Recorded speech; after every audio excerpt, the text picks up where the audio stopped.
Bismillahirrahmanirrahim. Assalamualaikum warahmatullahi wabarakatuh. Alhamdulillah wassalatu wassalamu ala sayyidina Rasulillah Muhammad ibni Abdillah wa ala alihi wa sahbihi wa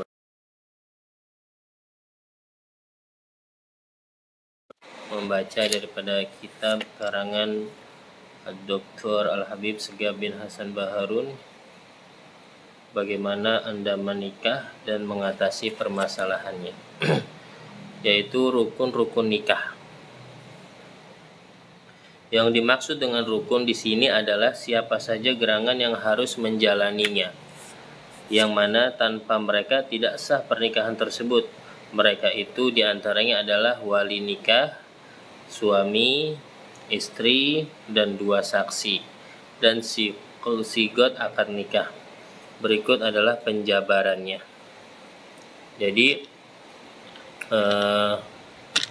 di dalam pernikahan harus ada rukun-rukun yang tadi itu. Rukun yang pertama adalah wali nikah. Yang dimaksud dengan wali nikah adalah orang yang berhak mengawinkan seorang wanita. Selain wali nikah, maka tidak sah mengawinkan seorang wanita.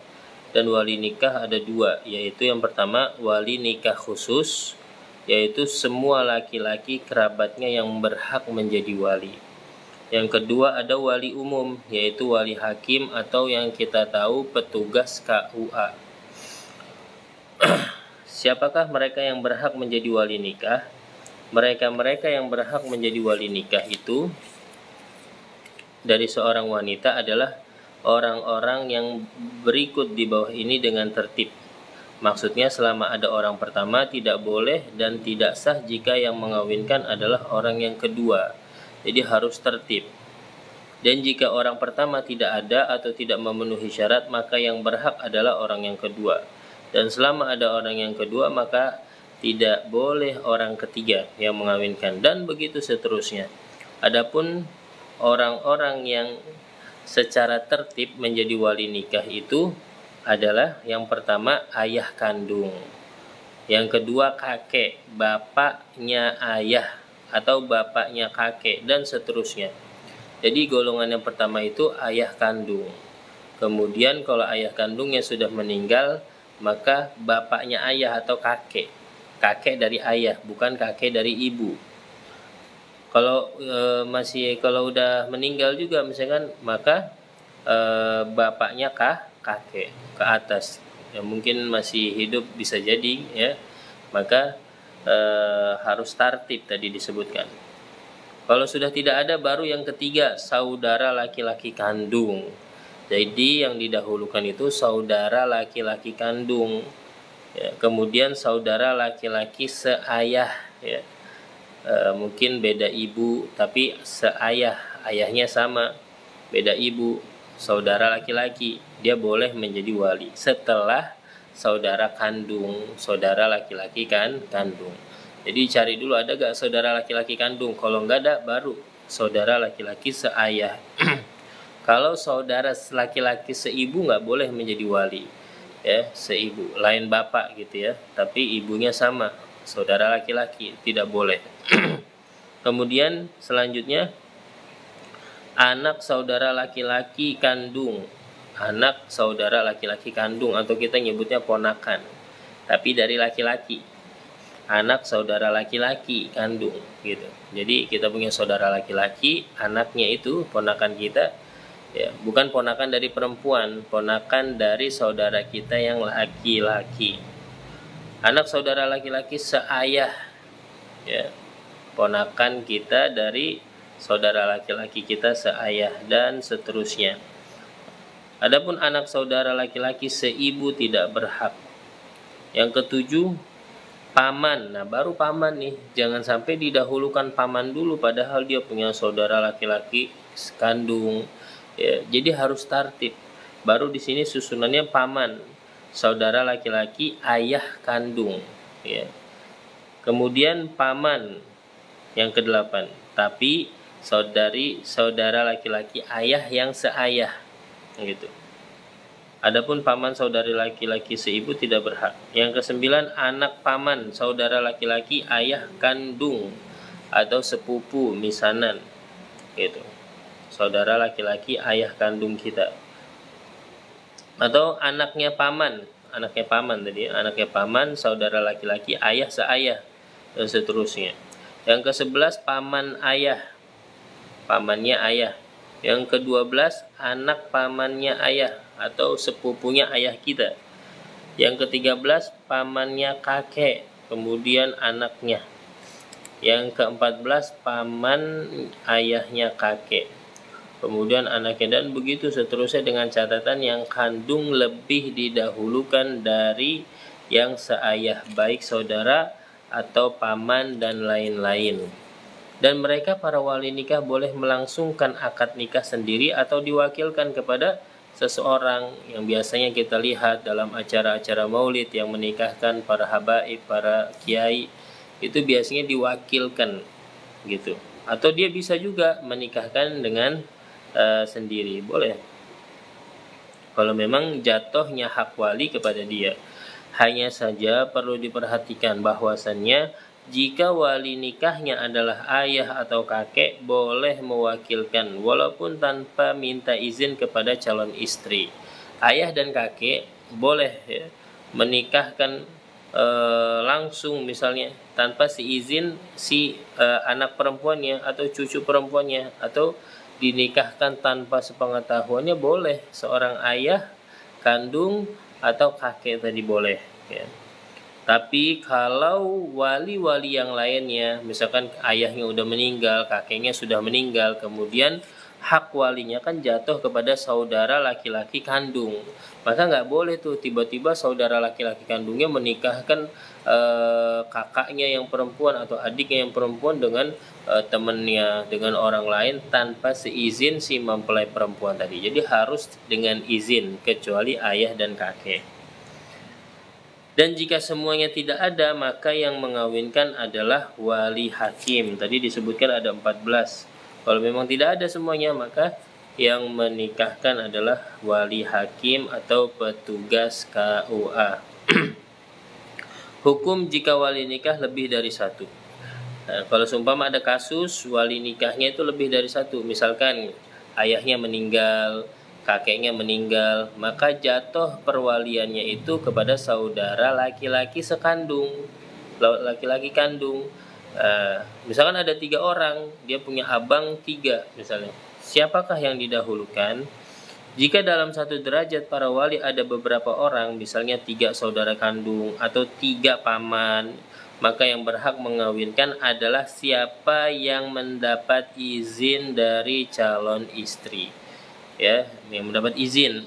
Jika calon istri memberi izin kepada mereka semua, maka mereka semua berhak menjadi wali nikah. Ya udah, siapa aja dah yang mau nikahin saya, bisa tuh abang pertama, ya udah aneh yang nikahin. Oh udah, yang abang kedua aja misalnya, boleh, semuanya mendapatkan izin, maka semua berhak menjadi wali nikah ya. Siapa saja di antara mereka yang menikahkan, maka sah pernikahannya walaupun tanpa izin yang lain, meskipun abang pertama nggak izin ke abang yang kedua dan yang ketiga ya, itu sah-sah aja karena udah dapat izin dari si perempuan tadi.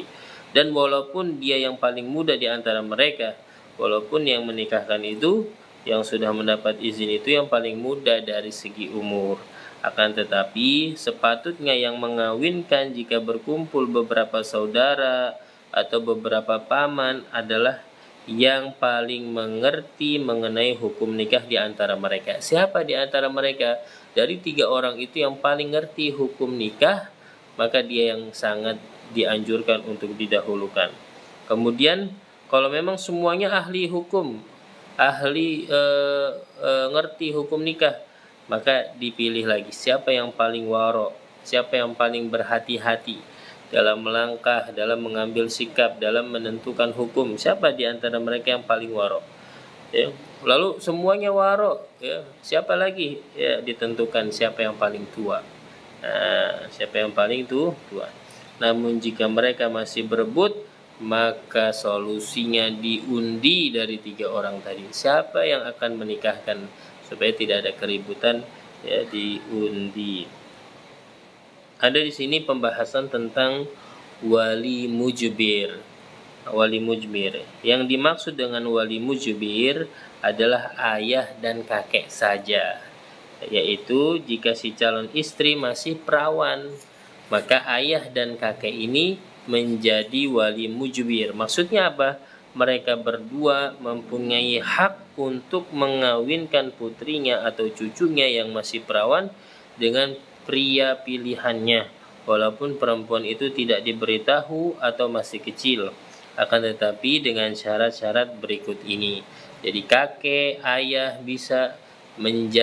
ayah dan kakek bisa menjadi wali mujbir, ya, seandainya perempuan tadi masih perawan, dengan syarat berikut. Yang pertama, calon suaminya harus sekufu atau sederajat dengan calon istrinya.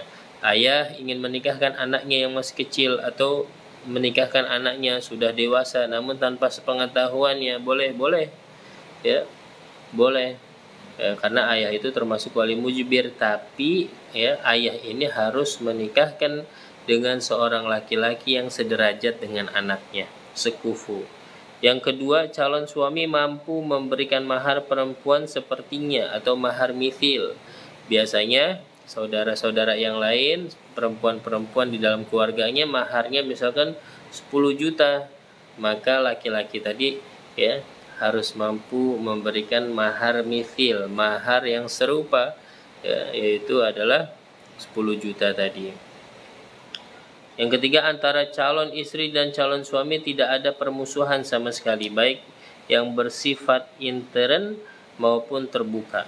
Terbuka maksudnya diketahui kerabat dan tetangganya, atau ayahnya udah tahu kalau anak perempuannya ini, ya, memiliki permusuhan dengan laki-laki yang akan dijodohkannya, maka ayah ini tidak boleh memaksakan untuk menikahkan anak perempuannya tadi, karena ada permusuhan yang terjadi antara keduanya. Apalagi permusuhan itu nampak, ya, diketahui dengan kerabat, ya, diketahui sama tetangga-tetangganya, kok masih dipaksakan, maka tidak boleh di situ. Yang keempat, antara ayah atau kakek tidak ada permusuhan yang sifatnya terbuka, tapi kalau dengan anaknya, ya, yang terbuka saja. Tapi kalau ada intern, ya nggak jadi masalah di situ, sifatnya terbuka antara ayah dan anaknya tadi. Jika memenuhi syarat-syarat tersebut, maka sah pernikahannya. Jika tidak memenuhi syarat, maka tidak sah pernikahannya. Kemudian, dan haram atas ayah atau kakek melangsungkan akad nikah putri atau cucunya jika tidak memenuhi syarat di bawah ini, akan tetapi sah nikahnya. Kalau yang sekarang nih haram tapi sah. Kalau yang sebelumnya tadi, ya, haram dan tidak sah. Ya. Di sini haram tapi sah. Ya. Yang pertama, maharnya tidak kurang dari mahar mithil, mahar kebanyakan perempuan sepertinya.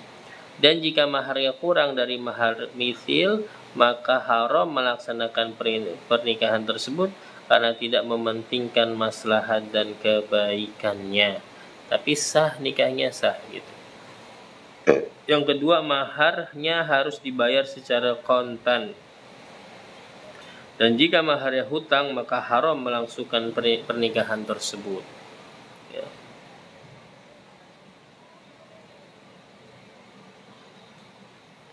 Yang ketiga, mahar itu harus dibayar dengan mata uang di negara itu. Kalau rupiah, ya dengan rupiah. Dan jika tidak menggunakan mata uang di negara tersebut, maka haram melaksanakan akad nikah tersebut, melangsungkan akad nikah tersebut, akan tetapi sah nikahnya. Selain keduanya tidak berhak mengawinkan seorang wanita kecuali dengan izinnya. Ini masih membahas tentang wali mujbir tadi, ayah dan kakek tadi yang menikahkan anaknya tersebut dengan laki-laki pilihannya, ya, pilihan si ayah, pilihan si kakek. Boleh, ya, mujbir, dia itu memaksa anaknya dia nikah sama pria pilihan anak, tapi si ayah dan si kakek harus memenuhi syarat tadi, yaitu 3 syarat. Yang pertama tadi, calon suaminya harus sekufu, mampu memberikan mahar mithil, tidak ada permusuhan yang sifatnya intern dan terbuka antara si perempuan dengan si calon suaminya, atau permusuhan antara ayah atau kakek dengan si dia tadi secara terbuka. Ya, itu syarat-syarat yang harus dipenuhi. Kalau nggak dipenuhi sama ayah atau kakek, maka pernikahannya tidak sah dan haram. Kalau yang berikutnya tadi, maharnya kurang, misalnya maharnya tidak dibayar kontan, mahar yang harus dibayarkan itu tidak dibayar dengan mata uang, ya. Maka itu haram, tapi sah pernikahannya, tapi dikatakan sah pernikahannya, itu bedanya.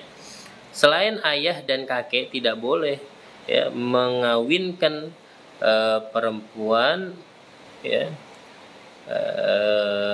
tanpa izin si perempuan tadi, gitu, tanpa izinnya. Begitu pula jika calon istri sudah janda, maka tidak ada yang berhak mengawinkan kecuali dengan izinnya, walaupun dia adalah ayah atau kakeknya.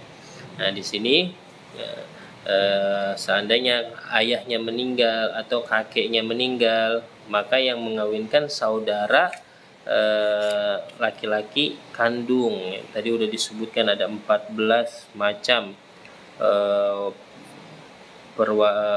yang berhak mengawinkan atau menjadi wali di situ, dan harus tertib susunannya.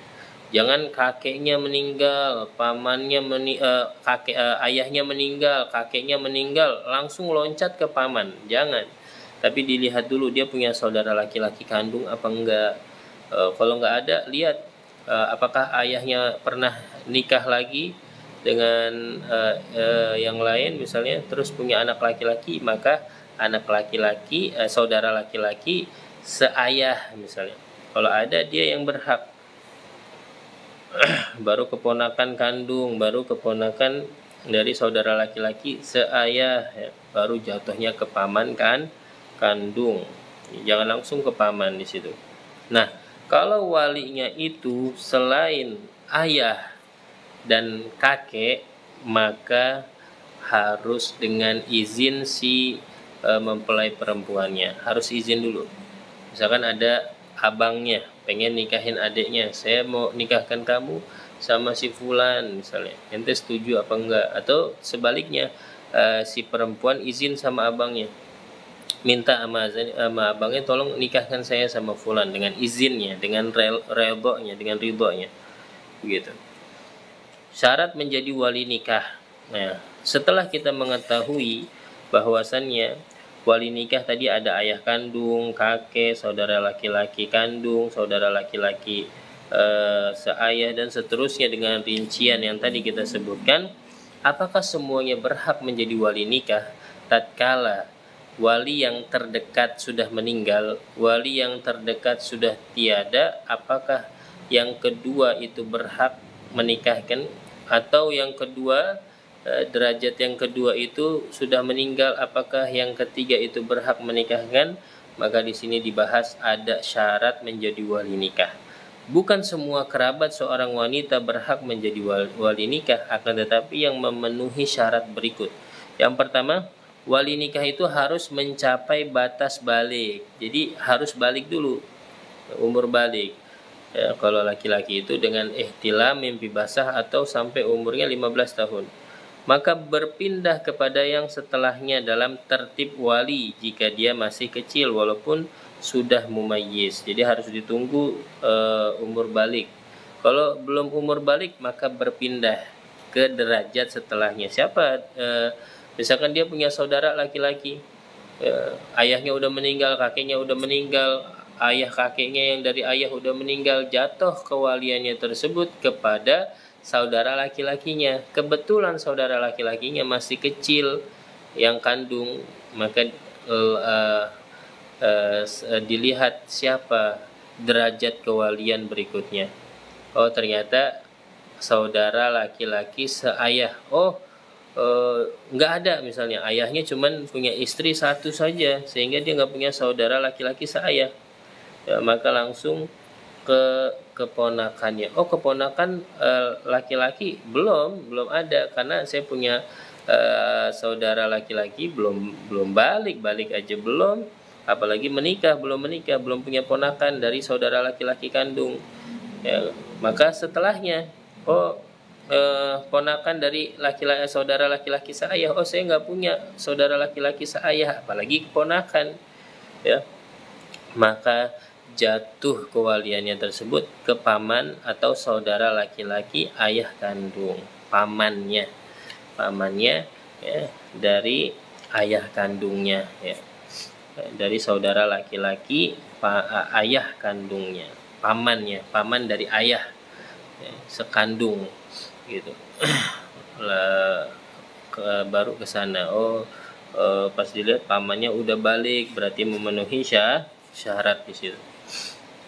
Misalnya wali nikahnya adalah saudaranya tapi dia masih kecil, maka berpindah hak wali nikahnya kepada ponakannya atau anak laki-laki dari saudara laki-lakinya. Dan jika masih kecil juga maka berpindah kepada pamannya, dan begitu seterusnya.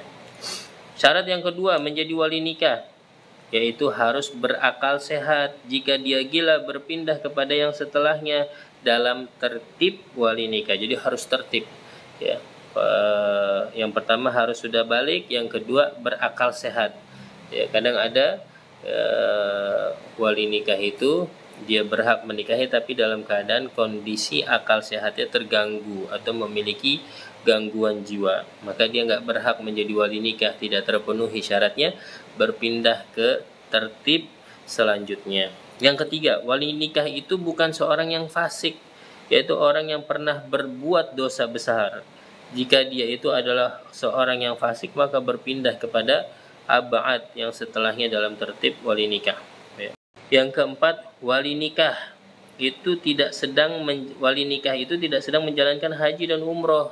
Seandainya ayahnya lagi umroh misalnya, dia mau nikah, dan jika sedang berihram baik haji maupun umroh, maka tidak sah pernikahannya. Dan jika terpaksa harus dilangsungkan, ini harus hari ini juga walaupun ayahnya lagi umroh misalnya, maka pernikahan tersebut, ya, yang mengawinkannya adalah wali hakim. Jadi kalau kondisinya walinya tersebut dalam keadaan umroh atau lagi naik haji dan betul-betul harus dilakukan akad nikah, maka yang mengawinkan nanti langsung jatuh ke wali hakim atau ke petugas KUA, ya. Yang kelima, dia mengawinkan dengan kemauannya, bukan terpaksa. Syarat jadi wali nikah itu, ya, dia menjadi wali juga harus dengan kesukarelaannya, bukan dipaksa. Maka jika ada wali nikah yang menikahkan calon istri karena dipaksa seseorang, maka hukum nikahnya tidak sah. Ya, jadi menikahkan seorang ayah misalnya dengan dipaksa, kalau kamu nggak mau menikahkan anakmu, saya akan bunuh misalnya. Paksaannya tersebut bisa dilakukan sama orang yang maksa, ya. Dia orang kaya, dia punya ajudan, dia punya ini segala macam, mengancam, kalau kamu tidak menikahkan anakmu saya akan bunuh misalnya. Maka dia melakukan pernikahan tersebut dengan terpaksa, maka perwaliannya tersebut tidak memenuhi syarat dan nikahnya dianggap tidak sah menurut syariat. 8 sifat yang mencegah hak nikah seorang wali. Mungkin cukup sekian. Wallahu a'lam, mudah-mudahan bermanfaat. Insyaallah kita akan upload di YouTube daripada sedikit pembahasan nikah yang kita baca daripada kitab Dr. Al-Habib Segaf Baharun sampai hatam insyaallah. Subhanakallahumma bihamdika asyhadu an la ilaha illa anta astaghfiruka wa atubu ilaik.